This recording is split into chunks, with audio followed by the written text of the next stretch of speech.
भुअण जी बोड़ भली कर सभिनी खे।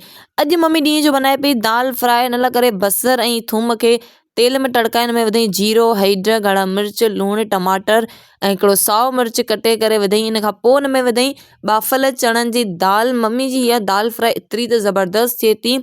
ऐं हिते अञा असांजी मानी तयारु पई थिए, जेसीं मां वई हुअसि ॿाहिरि त लियो मतिलबु माण्हू ग्रीन टी काढ़े करे पीअंदा आहिनि, हिन सॼो असांजो वणी ख़तमु करे छॾियो आहे। असांखे हिन अञा पीअण ई न ॾिनी आहे। हिन बकरी जो असीं छा करियूं। अॼु फारिग वेठी हुयमि त सोचियमि तव्हांखे ॾेखारियां मुंहिंजो थोरा घणा स्केच मां फारिग टाइम में वेही करे बनाईंदी आहियां। कुझु सुठा आहिनि, कुझु एਵੇਂ ई आहिनि। ऐं हीअ वारो स्केच मुंहिंजे घर में सभिनी खे इलाही वणियो, हिन में इलाही महिनत थियल हुई। तव्हांखे मुंहिंजो कहिड़ो स्केच सुठो लॻो ऐं मुंहिंजी ड्राइंग सुठी लॻी या न, मूंखे ज़रूरु कमेंट्स में ॿुधाइजो। फारिग वियसि त सोचियमि तव्हांखे ॾेखारे बि छॾियां। ऐं अॼु हिकिड़ो बनाइम बि आहे, उहो बि तव्हांखे ॾेखारियां थी।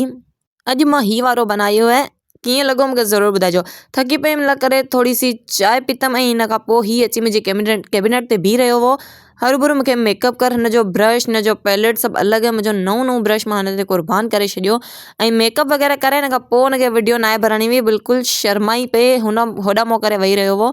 हीअ मेकअप जो एतिरो दीवानो आहे, चवंदो आहे मेकअप करियां त माना ॿाहिरि वञा। बहरहाल हिनखे पोइ ॿाहिरि बि वठी वियासीं। ऐं अॼु राति जो बाबा बनाई हुई भुअण मच्छी जी बोड़। अगरि तव्हांखे मच्छियुनि जा तव्हां शौक़ीन आहियो, तव्हांखे मच्छियूं वणंदियूं आहिनि, त तव्हांखे भुअण मच्छी जे बारे में ऐं हिन जो टेस्ट ज़बरदस्त आहे उहो बि ख़बर हूंदी। हिन जो भत बि इलाही सुठो थिए थो। ऐं मच्छी जी हिन भुअण जी बोड़ एॾी ज़बरदस्त बाबा ठाहींदो आहे। बाबा छा मम्मी बि इलाही ज़बरदस्त ठाहींदी आहे, इलाही तरीक़े जो ठाहींदा आहिनि।